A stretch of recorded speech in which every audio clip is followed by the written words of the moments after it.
Hola a todos, bienvenidos. Vamos a dar comienzo a este Wealth Talk con la que cerramos por este año el ciclo de conferencias. Hello, everyone. We're beginning this session of Wealth Talks, which is the last one of this year. The talk will be in Spanish, but those of you who want to follow the talk in English, you could press the red button on the top right of the screen. Conference in English can do so by pressing the red button indicating EN, located at the top right of the screen. Y en segundo lugar, se pueden plantear preguntas. You can ask questions to our speakers with the option questions, comments at the top of the screen. With us today is Victor Matarrant, who's the director of Santander Wealth Management and Insurance. Thank you very much, Cristina, and good afternoon for everyone who's in Europe, and good morning to everyone who's following us from America. The bad news is you're thinking, here's Victor again with one of these wealth talks again. The good news is it's the last one of this year. I'm just kidding. I hope it's the other way around. But in any case, it's going to be a very special session today because with us today are all our experts, our team from the division, who are the ones who actually know about markets, and they're the ones who manage the investments of many of us who are listening to us right now. They're going to be bringing us their vision of or outlook for the market for 2021, and then the investment strategies which we consider are the most appropriate for this new year. It's a fantastic team, and you will see that the truth is they have thought about this very much, and we are going to be sharing with you many different ideas. 2020 has been a very strange year. It's been a year that who would have said that a virus from China was going to cause a global recession? And on top of that, the economy which was going to grow in 2020 was going to be the Chinese economy. It's a bit of a paradox, and none of us would have believed it. Who would have said that the price of oil would have gone from $60 at the beginning of the year to a negative price and then rebounding afterwards to 45? It would have been absolutely incredible as well. Or that Germany, with a very strict tax policy, would have approved 80,000 million euro rescue fund, and that the Europeans would all agree on the conditions to come out of this recession. So I daren't bring out our market outlook for 2020 because obviously none of this was contemplated, and I don't think anyone could have a possible outlook that would consider all of these events. But as you can see here, we're talking about a report for 2021 of where we're going to be talking about recovery and disruption. I think these are going to be the two major trends for the following year, as my team will be explaining. First of all, we could see that the economic recovery, practically everyone is taking it for granted. It's just a matter of when and how much. So that's why I think it's one of the two major trends for next year. The response of the authorities has been very well coordinated and very strong as well. So I think this is going to be marking a very clear recovery. Yet that recovery and the measures that are being taken will have consequences, and they're going to have an impact on many different industries that are going to be challenging the traditional investment strategies. Therefore, we need to be able to manage this, and savers are going to become investors. And finally, there's the word disruption, because we believe there are going to be many different trends and innovations in the world of investment. We're going to have to invest in new trends. We're going to see sustainability criteria becoming more important. There's going to be a more global scope. There's Asia, there's the emerging markets. So there are several elements that we believe are going to be very important in this new year, and which I said is going to be detailed by my team. I'm going to give them the floor, because they know more about this. And we hope that you enjoy listening to this as much as I've enjoyed preparing it with them. And I leave you with Juan de Dios, our manager of investment, global investment for Santander Private Banking. He's going to be introducing most of the topics and the rest of the speakers. So Juan de, whenever you are ready, I hope you enjoy the talk, and we'll be looking forward to hearing your feedback. Thank you very much. Thank you very much, Victor. I'm going to be presenting the annual report where the global investment team has been working on, and here are the other speakers who are going to be joining me. Alfonso Garcia Lluvero, Director of Analysis and Strategy for Santander Private Banking in Spain. He's going to be talking mostly about markets and European economy. Nicolás Pérez de la Blanca, who's in charge of advisory and private banking, international private banking. He's in Miami. And Ana Rivero, who's in charge of strategy for Santander Asset Manager. She's going to give us a global outlook as far as management. As we said, we've been working on a 50-page report where we've tried to see what the economic outlook is and for investments for the coming year. Victor mentioned that the title of this document and this talk is Recovery and Disruption, but I'm going to start by talking about the positive connotation, which is recovery. We have three different sections in this report. First, we say that the economy is on the track to recovery. And the financial markets are seeing this recovery horizon. And as we can see in this chart, measuring the development of the world stock exchanges, we see two very clear different halves. The first one until the first quarter, with a very short drop in all the markets as a result of the pandemic.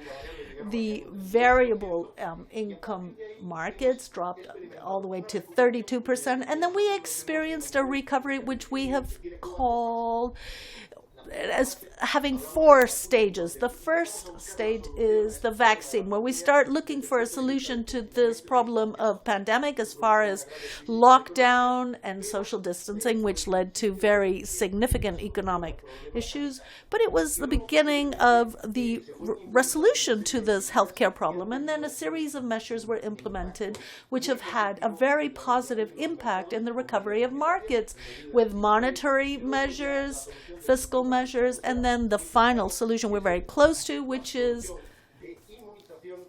immunization through to advances in the vaccines. So these recovery episodes of the markets, we'll be talking about them and what the outlook for 2021 is going to be.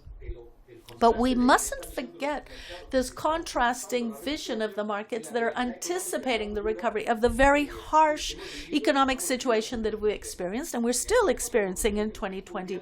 We can see here the evolution of world GDP since 1960 and the forecasting for negative growth from the World Bank and Bloomberg, with a drop of world GDP of 4.4%, which is the sharpest drop since the 60s, even greater than the major financial crisis of 2009. How is it possible that markets can grow by plus 11%, where this has been the largest economic recession in the last 50 years? In previous economic crises, we see the evolution of the world stock exchanges in those crises, and we could see in 2009 the stock markets dropped by 42%.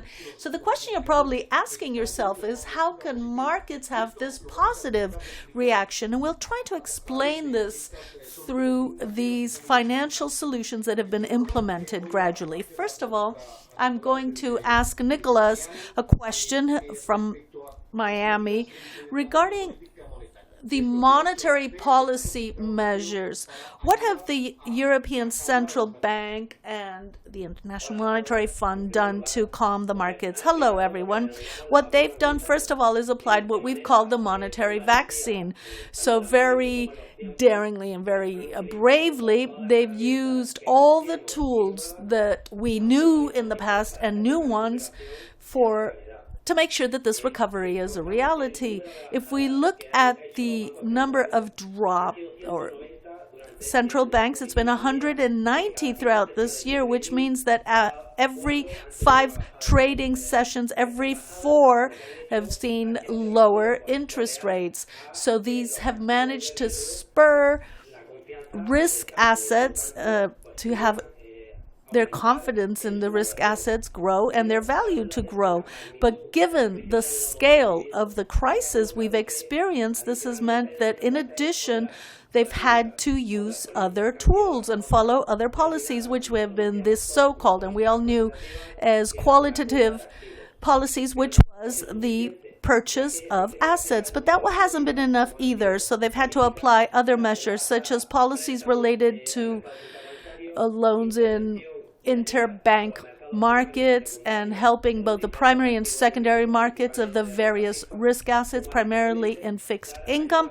And they've had to provide social aid in the specific case of China, where they've helped both through orthodox monetary and unorthodox monetary policies to help the markets. And as you can see in this chart, $8 trillion in dollar is what they have accumulated throughout the year 2020. It's almost 90% of the balance increase in central banks from 2008 to 2020.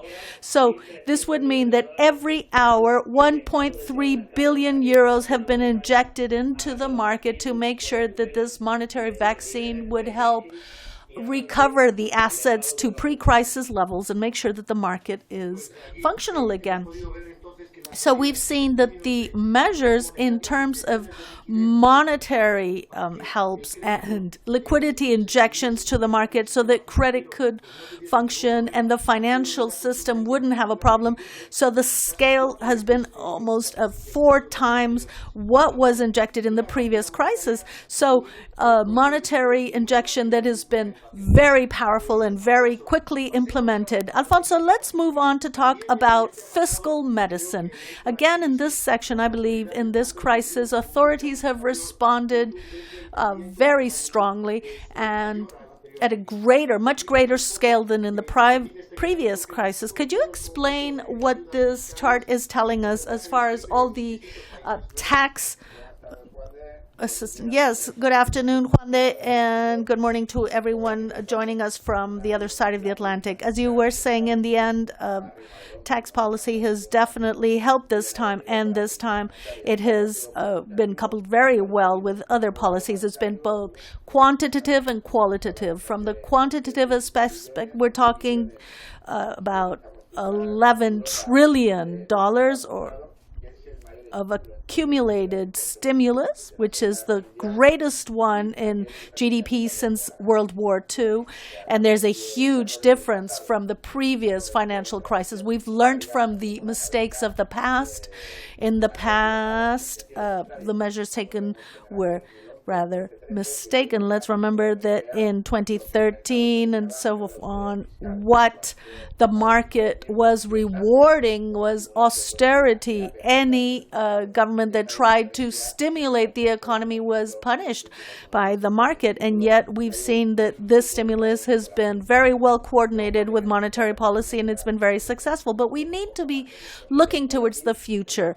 We cannot be complacent. So the bank has reached a certain point, but we need to continue on this right track, and we need to continue with this tax stimulus needs to continue increasing. And the scale of the recession that we've had this year, the only thing that was similar to this was the Great Depression of the 30s in the United States. They managed to, in 37 to stimulate the American economy.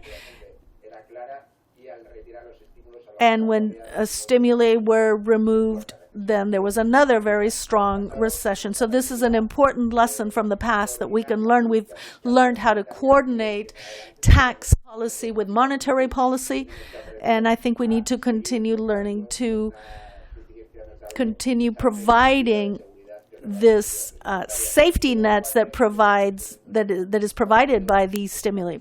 So we're waiting for this additional stimuli plan, and I think that the person in charge of the American Treasury is going to be very helpful because they're going to be focusing on the right things. And we also believe that the recovery funds in the EU should not just help to heal the scars of the pandemic, but they have to have a longer outlook. The key is to promote productivity, capital, and so that a good part of these funds shouldn't just be to heal the scars of the pandemic, but also to promote a transition to digitalization, energies, etc. We cannot miss this opportunity as citizens, so we need to make sure that our governors continue stimulating our economy.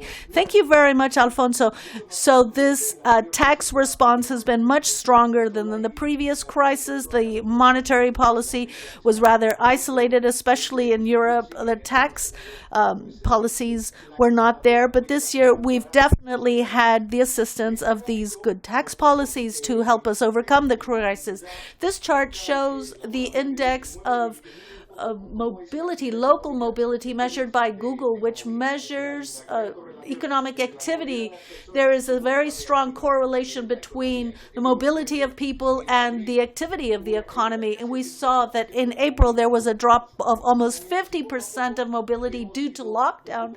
And gradually we've recovered mobility, but it's still rather stagnant because until we have a final solution of a vaccine, the economy, despite all the aid, will not be at 100%. And that solution will only come from vaccines. So Anna, here, the big question is the optimism of the market due to vaccines. Do you think it's realistic, or are these false hopes? Hello, everyone. First of all, a vaccine, it's excellent news. And not just one, but we have 63 being tested. There's one that everyone's talking about. Pfizer's was already been approved. Just a few hours ago, the FDA has said that they will also be approving Moderna's vaccine this Friday. So these are absolutely fabulous news. Obviously, they're all at different phases, and we need to comply with these different stages, and we have to wait.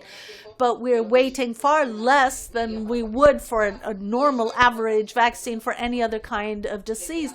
And this means that we're generating vaccines, for example, Moderna's and Pfizer's, with technologies that are completely innovative and disruptive, and that absolutely manifest what's happening to all of us in all of our businesses. We've had to rush, we've had to adapt, we've had to disrupt, and we could see this with these two vaccines on messenger RNA. This was not being applied until now in a vaccine.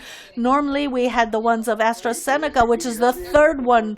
What about the efficacy of these new technologies? It's absolutely efficacious. That's why it's such great news, because you transform technologically or advance with new techniques and innovating, and in the end, you achieve. It's obviously a significant investment, but the efficacy that you achieve is beyond any doubt, and so that's why investors have turned a corner since November, because they're already here. These first three are the ones that we've all heard talk about, because in some cases, such as in the UK and the United States, they're already being injected in the population. They're already being made available to people, but there are many, many others that we're going to end up having in less than 1 year available. So I believe this makes every sense. That markets, it's just a feeling. It's a matter of trust, and it's a matter of expectations, and it makes every sense after the depression that we've all gone through in all regards. Once we started to see the light with the vaccines, obviously, this was very, very noticeable in the reaction by the markets.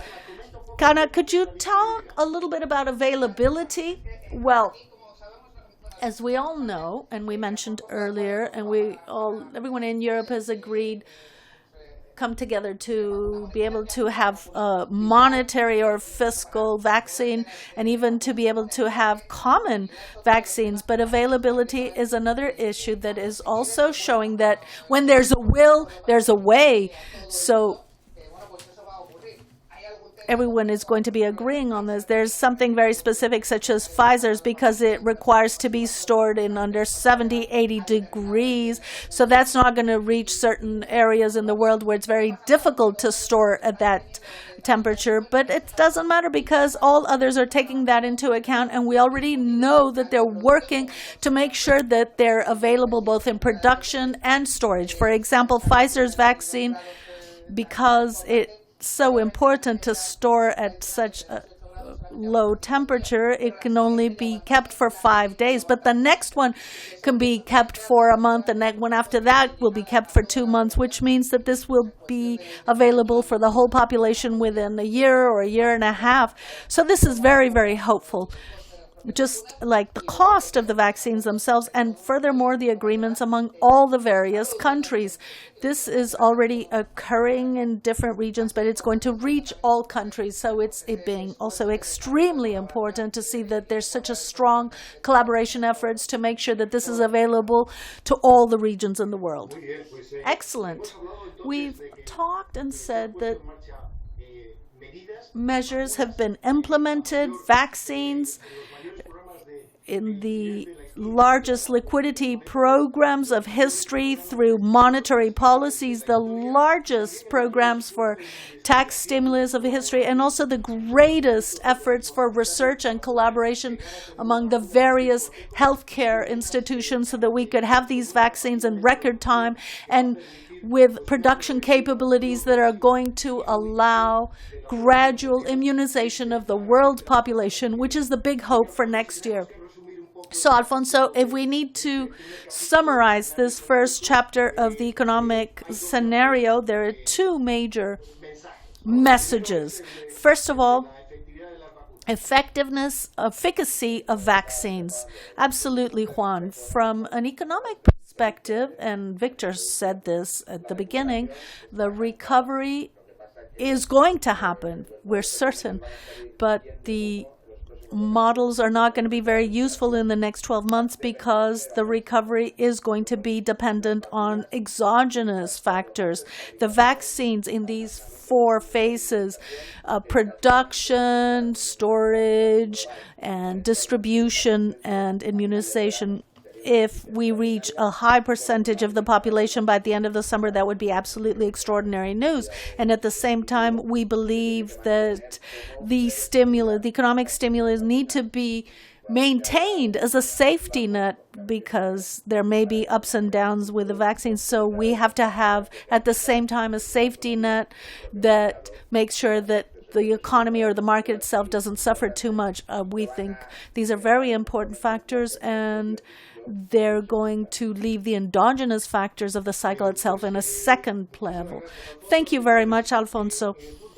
So from an economic perspective, we're not going to have time to go into the recovery scenario for each country, but you could see this in the document that will be available very shortly. Just in a couple of days, it will be distributed to all the countries, and there you'll be able to see the economic outlook that we have for the emerging economies and also for the developed countries. But you could see in the blue line that the recovery is going to be rather solid after what we've been experiencing this year. So block one, economic recovery, will come out of the crisis, but this crisis is going to have sequela. The economic measures that have been implemented are going to have side effects. We hope the vaccines don't have side effects, but the tax and monetary policies have contraindications that are not going to be visible in the short term, but in the medium term, we think the scenario is going to be very complex. And this is what we're going to be addressing in this second block this afternoon. We're going to be talking about the challenges for traditional management, the side effects of this recovery, and which will lead to a very complex scenario of whether we want to continue managing investments in the same way as we did in the past. In the future, we're going to have to innovate to be able to obtain the same results, and that's what we're going to be talking about now in the third block. In the second block, we're going to talk about the complexity from a financial perspective for investors. the measures that have been implemented. Anna, I would like to ask you, first of all, about the financial needs of the more conservative savers, capital protection and liquidity. What is the scenario of the monetary policy? How is that going to be affecting their financial needs?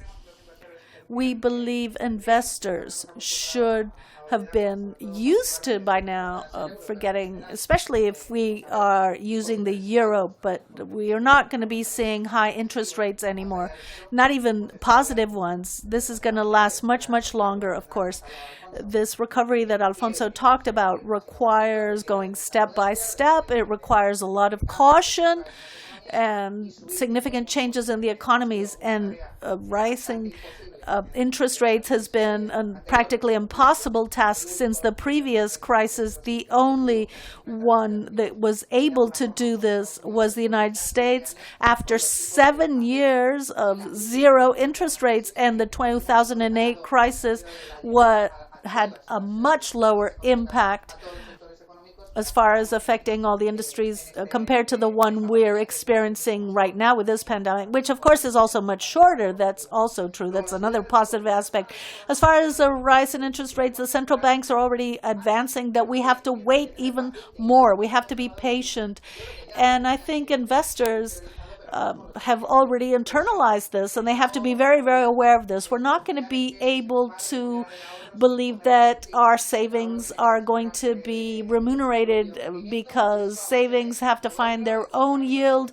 We have to move it around in different markets because monetary policy for a long time is not going to be other than expansive or lax, or just to help to make sure that this recovery we talked about can be established and is not at risk.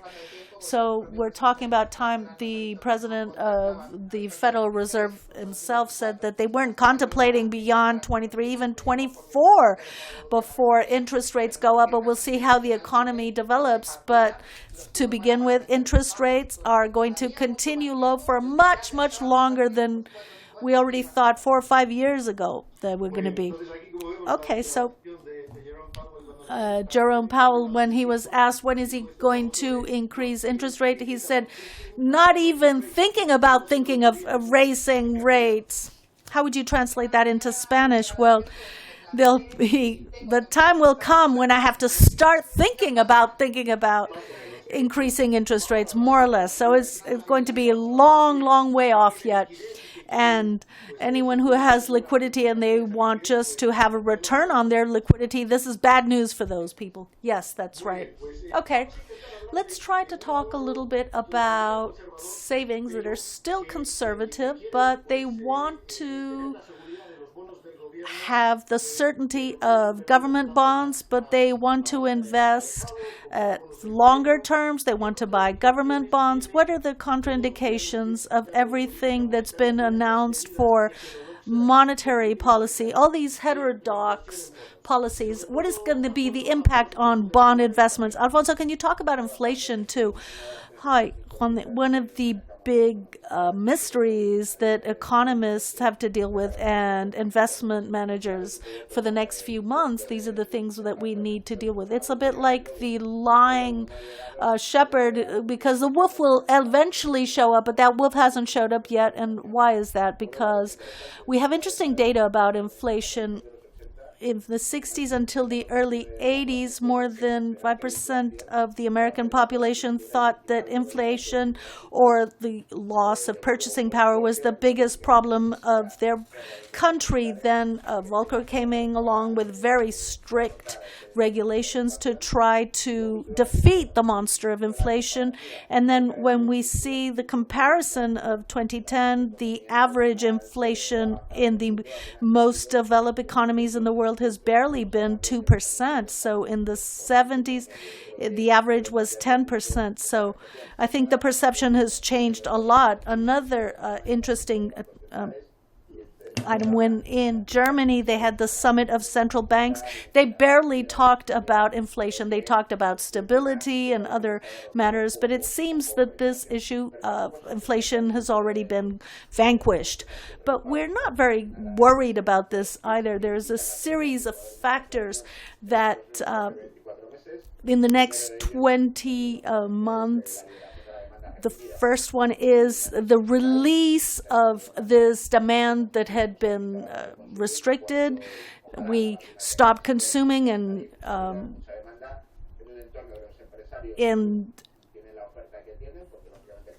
obviously this trust right now doesn't allow them to produce much more, and so there's going to be an increase in inflation that is just going to be very specific, because on the one hand, production is very low, and this is going to allow entrepreneurs to adapt their demand to their supply, and in recovery stages, it could be closer to 80%. So there's an ability to control that topic. Also, salaries, we're saying that until 23 at the very earliest, they are not going to be recovering the employment levels in the United States so that we could be sustained. And something else is the very lax policy, we're saying, of the monetary effort of this year has been 20% in terms of aggregate GDP.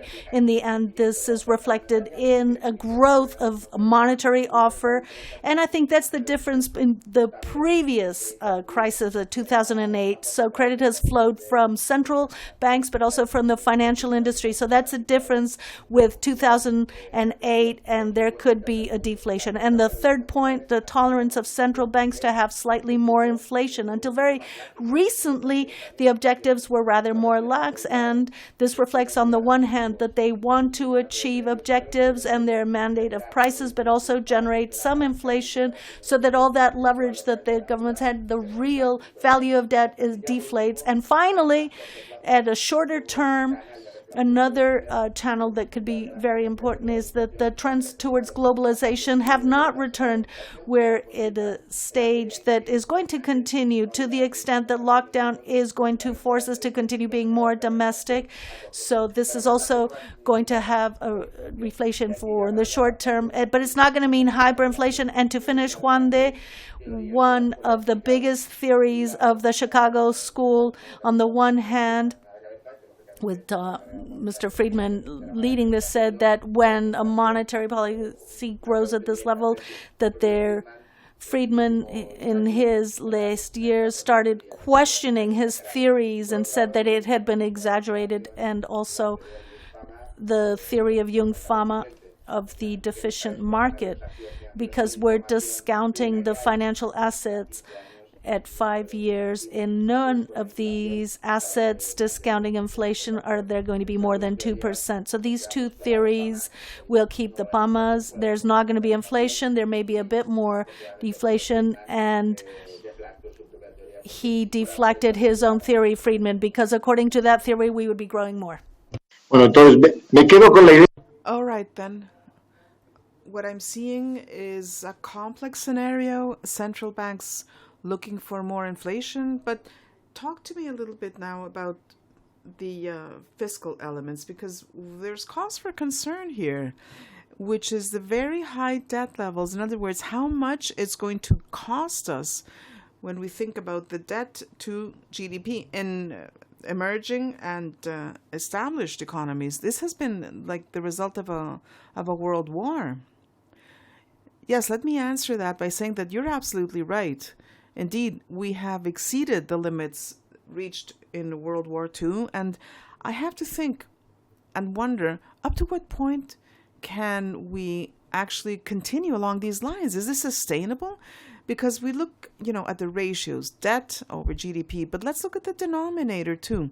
The numerator definitely has grown, that issued debt has grown, but it's also true that the denominator, in principle, and as of next year, is going to continue to grow in a very relevant way. So it is very important to think about what's being issued and, in terms of sustainability, the growth that is actually generated. So I think it's very important that this be taken into account. And then something else which is important is that this sustainability is also measured in terms of how much it costs. So what is at stake? And in terms of comparison is, it's much more lenient, as they say now. The cost of credit is very light. We're looking at future funding of activities, so we have to be cautious, yes, but not alarmist. So take a look at Japan. For decades now, the debt ratios have been tremendous, but they're financed at zero cost. So this is what we need to take into account. Remember that the historical standards were very different. So, Alfonso, our fiscal policy is a source of concern, but insofar as rates are low, it may be sustainable. Now, somebody has to foot this bill. Somebody has to pay for this decision, and that's those persons who save and buy bonds. So the profitability in euros and in dollars in different types of assets, depending on their credit quality, and on that's on the left, and on the right, we see the profitability that has been enjoyed over the past decade. And how are things now? Well, practically at bare bones minimum in all fixed rate assets. So the yield is the lowest practically ever in recent years. In global terms, we'd have to look at the years after the global crisis to see similar low rates. So the conservative saver is paying some of this debt, and we see Eurozone governments, which just a few days ago saw the profitability of all of the bonds in the Eurozone was practically nil, and now it's actually negative. So this is the so-called financial repression. Basically, what this means is that debt, well, or rather, these policies are affecting the investment, and we're seeing very, very low numbers. So if you see past results, you see the yearly results over the past 10 years, that's fixed income, and that's about 4%. Well, we can just forget about that because for the most part, it's going to be practically zero. That is going to depend on the credit quality. So things are complex for fixed income. And now let's look at variable yields. What's happened this year? Because we're looking at 11% in global terms, but this has not been democratic. There are many differences from one sector to the other, from one geography to the other. So this inequality, how would you define it? This is for equities, for a variable income. My answer is that for those investors who have not kept their eye on the ball, this has been a very atypical year, because usually when markets fall, some sectors perform better, and when the market picks up, it's the cyclic ones that perform better. But this has been a completely atypical year, and the best performance that we've seen is in those arenas where we've been able to take advantage of the pandemic. So they've been linked, for instance, to digitization. So along those lines, it would be the American tech sector. We see those results in NASDAQ, or in Asia, we see the Chinese stock market, where tech companies or communications companies or other sectors, but which are perhaps more sophisticated along these lines of technological development. So say working from home or connectivity is much more sophisticated, and they've invested more. Well, they've benefited, and they are the stock markets that have better performed and have been the first to recover the levels they had before the pandemic at the beginning of this year. But those other sectors or industries that are more linked to fixed assets, so that would be the European stock market, which is more focused on the financial sector or the energy sector, or LATAM, where you see sectors that have much more of a relationship with traditional economy, well, they've lagged behind, and some of them have as yet not recovered the levels they had at the beginning of the year, or perhaps are achieving a certain degree of stability. And what they aspire to achieving is, once there's consolidation, we will see how the investing community wants to see levels that are better than the current ones. This year, it's been mission critical to change the way we invest. There's been a disruption. If you see this chart, for instance, observe these 10 companies, they're tracking the stock exchange. So those investors who have not invested in these companies this year have lost a goodly portion of the yield, and we see that these have done very well. Now, if we look into our crystal ball and look at the future, we will see the same diversification, and we will see also how our community, our fund managers, will be working to build our portfolios so as to position ourselves with the best assets possible. We'll have to think about how to benefit from this recovery, as Alfonso and Anna have said, either linked to a number of elements, among them the arrival of the vaccine. Right, so this year we've seen how important it is to have a globally diversified portfolio in order to not be this exposed to this kind of a problem. So we will be seeing that we must not unduly concentrate in just a handful of companies. So this year has been a fantastic example of how dangerous it is to be too heavily concentrated, either sectorially or in a given market. So I wanted to ask you also about assessment and valuation. We see that the stock exchange at the end of the day is casting that 11%, and this year profits have shrunk. So what can we say about the stock market? If we see this chart, this is by Nobel Prize winner Schiller, and we see things happening around the year 2000. It's different in absolute terms, whereas in the year 2000, it was all very clear. Yes, because of the scenario that we find ourselves in right now, low interest rates or nil, this results are risk premiums, and specifically equities here cannot be completely shielded from the impact of the rates. It's true that in absolute terms, without taking into account the condition of interest rates, the multiples, in other words, the price that investors are willing to pay for the potential benefits, is very high. In absolute terms, we are very close to maximum levels. But in relative terms, if we think about the cost of opportunity of investing in fixed income and not in equities, we see that it's not that crystal clear as yet.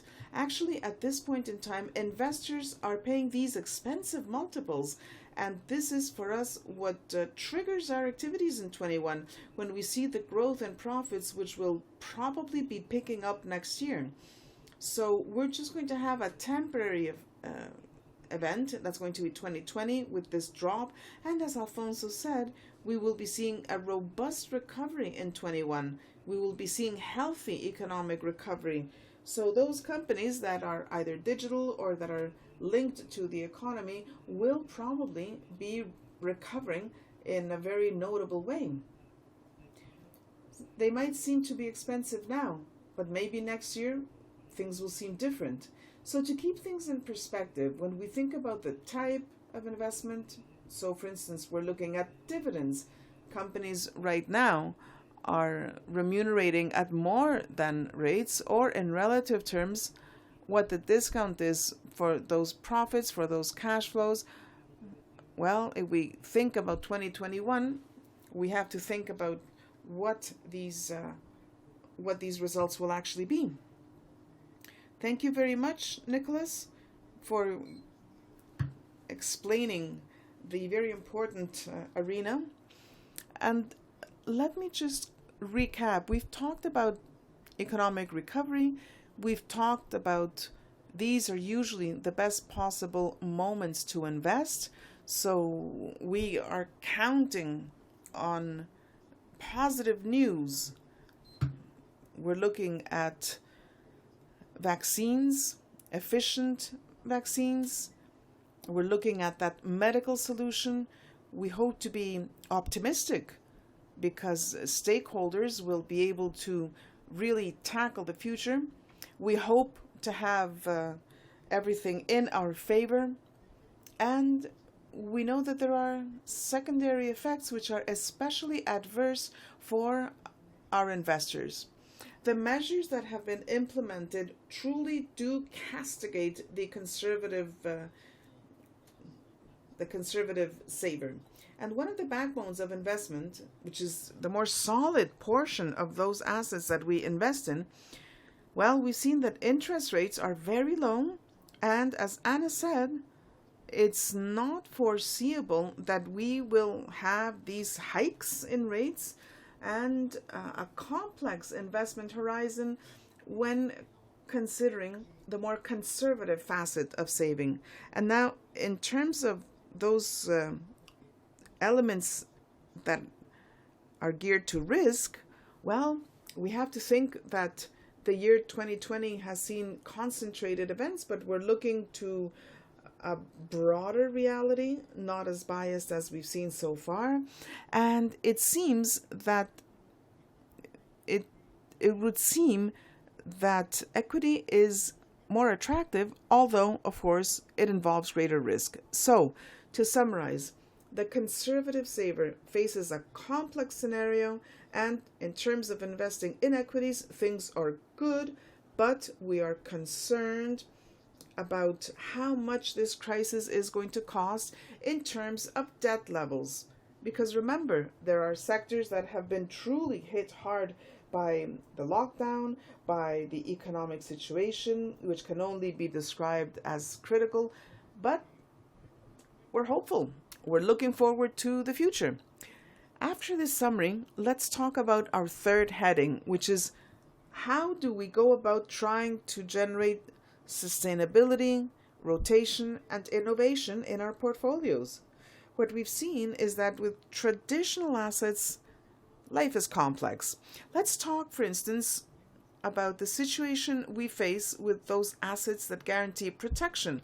Bonds, usually, and this is what we see on this chart, when the market is bearish and there's a crisis, and there have been crises, the stock market drops. And usually what bonds do is provide that positive element of appreciation. But in this crisis, something's happened. The bonds have mutated, and now they don't seem to be performing as they would usually have done. Thank you for this one. I think that this has all been explained very clearly throughout the presentation, but let me just elaborate a little bit more and say that investment is definitely very important.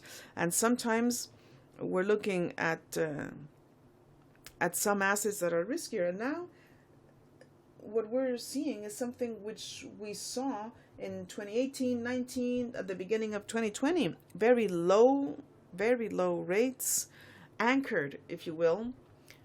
And this all should have us thinking.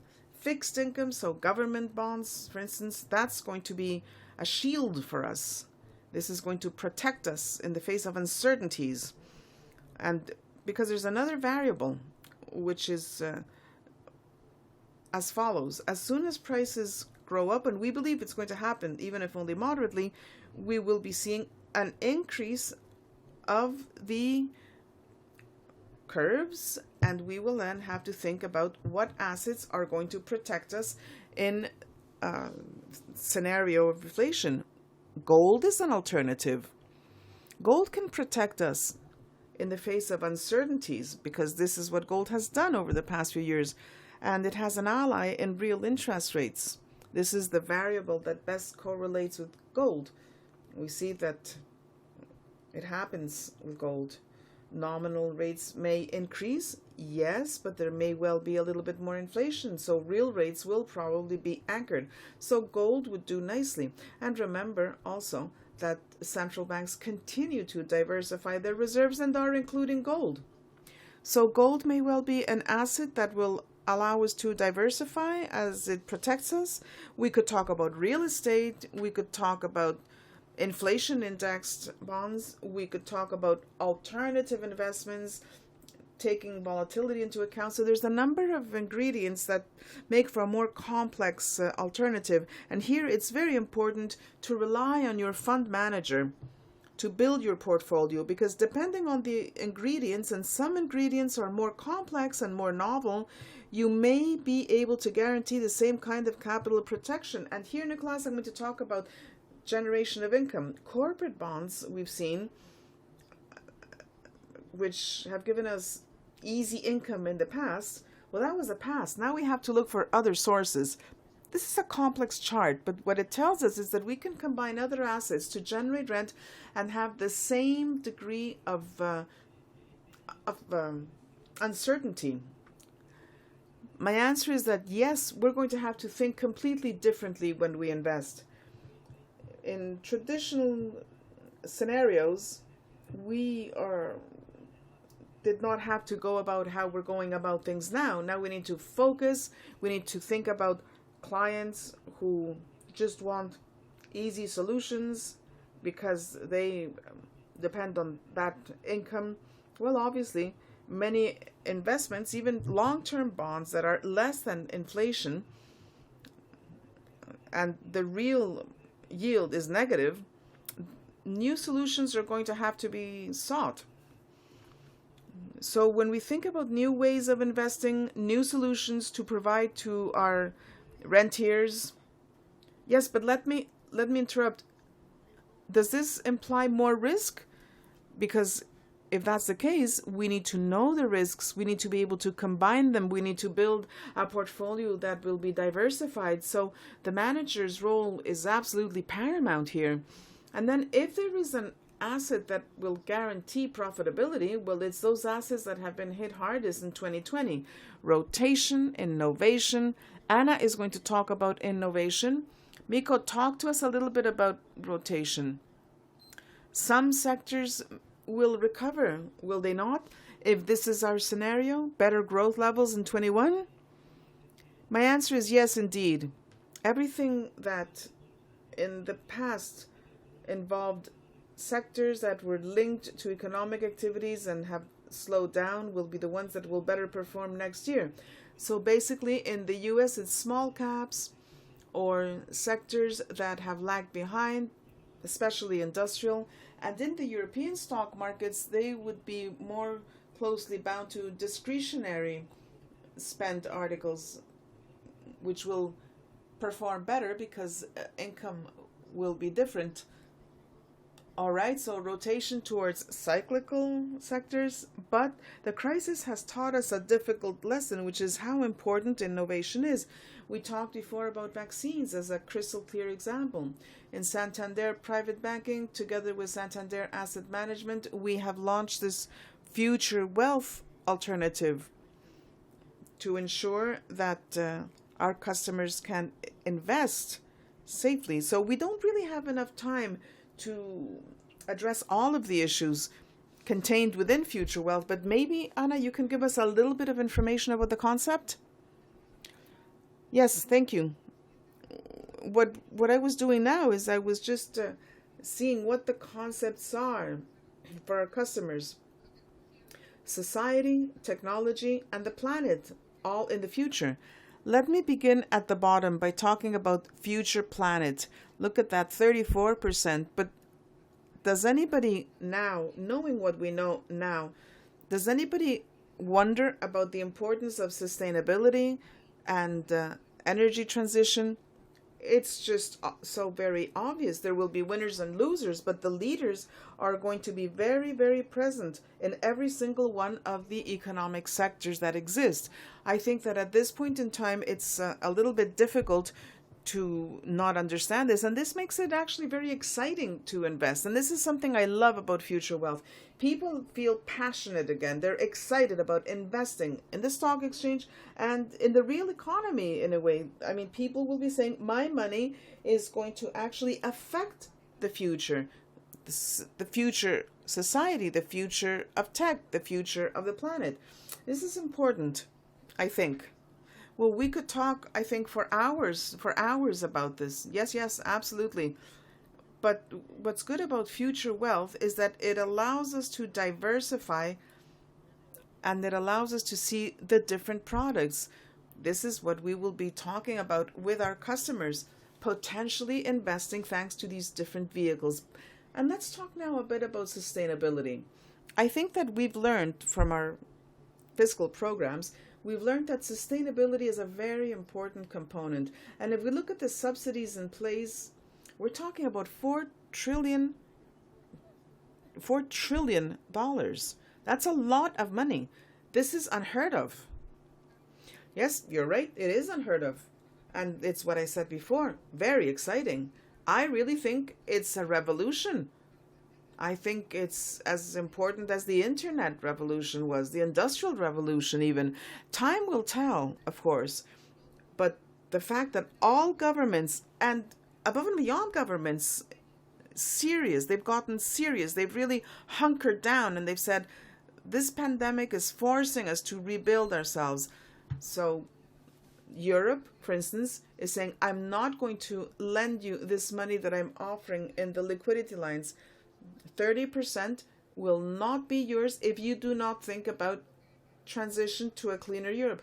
Energy. It's not as it was on previous occasions. On previous occasions, it was freer, but not now. Now you have got to transform in an environmental way.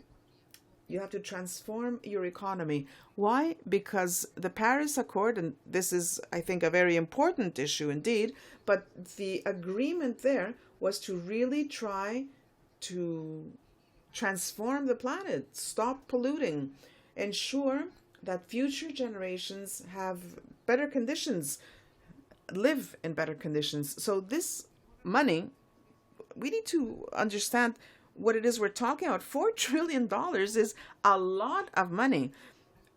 It is public monies, but it also involves private initiatives. Of course, there's public and private alignment because that is the path that the subsidies themselves will travel down. So as I say, it is very exciting and it is a challenge. All right, that's interesting. But there will be other options. Unfortunately, we don't have time to talk about all of them, other more complex vehicles. Unfortunately, as I say, we don't have time to talk about these investments in private equity and so on. But let me summarize. The crisis has hit us very hard indeed. The crisis has really been dramatic, but there are lessons to be learned. There is a silver lining. We have come to understand how powerful innovation is, how powerful new technological and medical findings are. We've learned how important it is to cooperate among countries. We've seen how important fiscal programs are, and we've actually been able to get together in Europe and agree on implementing them. And also, we've learned a very positive message, which is we finally will have to tackle the challenges implicit in the evolution of our climate. And we will, in fact, be transitioning now towards the greener economies that await in the future. There are many solutions. We've talked about sustainability, innovation, rotation towards hard-hit sectors, diversification, and especially we've talked about the need to ensure the right kind of advice, the right kind of counseling. Invest now as we did not invest in the past, because this is how we need to invest now and into the future. We have a few minutes left, so we do have time for questions. We have too many questions, I'm afraid, for the time we have, so I'm going to choose 3 questions. I'm going to, for instance, talk, say, about the more important political changes. So let's talk about the US, President Biden's election, and let's talk about the fiscal stimulus. Is it going to be approved? What are the policies that President Biden will implement? Nicolas, what would you say? I'm sorry, I can't hear you, Nicolas.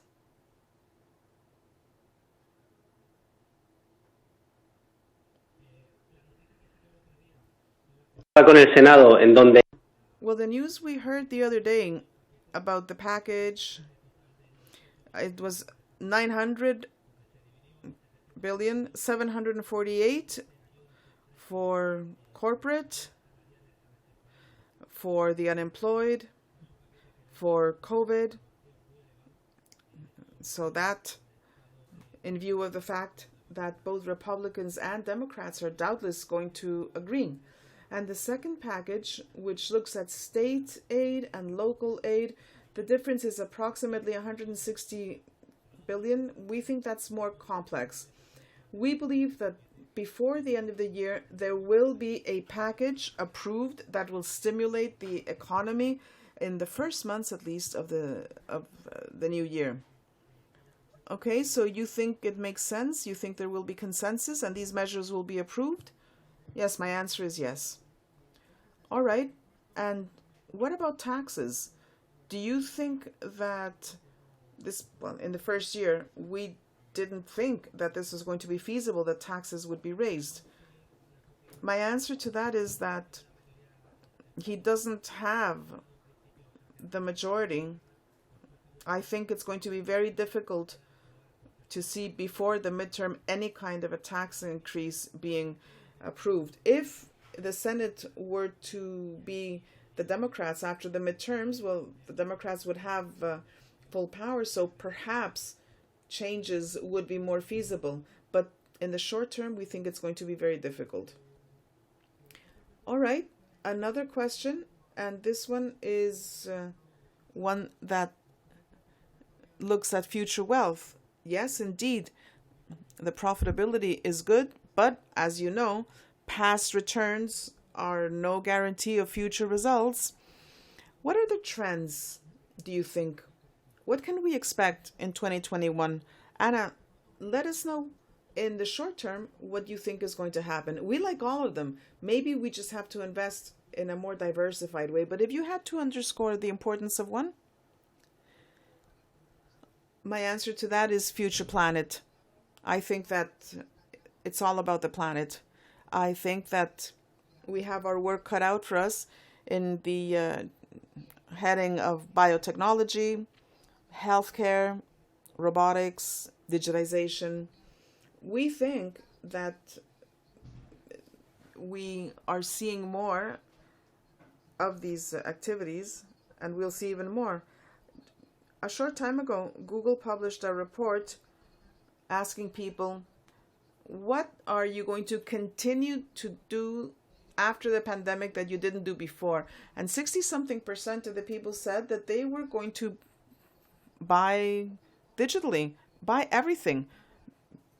Video conferences with your friends and relatives, visits to the doctor, shopping. So obviously, the world that we're going to be returning to is going to be a very different world, difficult to understand.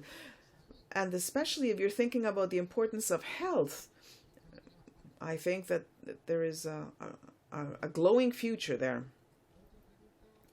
Another question, and this looks more at the economy, looking at Europe. Alfonso, the health of the financial system. One of the problems that Europe had, to see what the recovery was for the US. What is your vision? What would you say? Recovery in Europe in terms of cyclical realities and so on. The difference from the previous financial crisis is huge. And in fact, the previous one was born in Wall Street, and it led to sclerosis of credit. The central banks injected a lot of liquidity in the system, but they were the only catalysts of that system. There wasn't accompanied by the private sector because, first of all, we're in the process of leverage, and the private sector was gaining capital. But now the situation is totally different. They're not part of the problem. They're part of the solution. We see how and when the liquidity is growing in the financial system, but furthermore, the financial aggregates, which is the credits for the private sector, the M3 in Europe, M2 in the United States is also growing. So I think it's very, very clear, the summary, Juan de, they're not part of the problem. They're part of the solution. And this crisis, from an economic perspective, will probably be solved sooner than 2008, where credit is really what is circulating in the economy. So the crisis is very, very different. I will answer the last question. We have a lot of questions that we want to be able. The first one is, what are the main risks that you see for 2021? If we had to summarize it, one risk among all is the instability of the fixed income markets. A lot of the valuation and recovery has to do with these monetary policies for low interest rates. The low interest rates are what are ensuring that the economies in debt and the countries in debt are capable of paying for their debt. And also these low interest rates are very responsible for risk asset valuations to be supported as far as relative valuation. So that would be the main risk.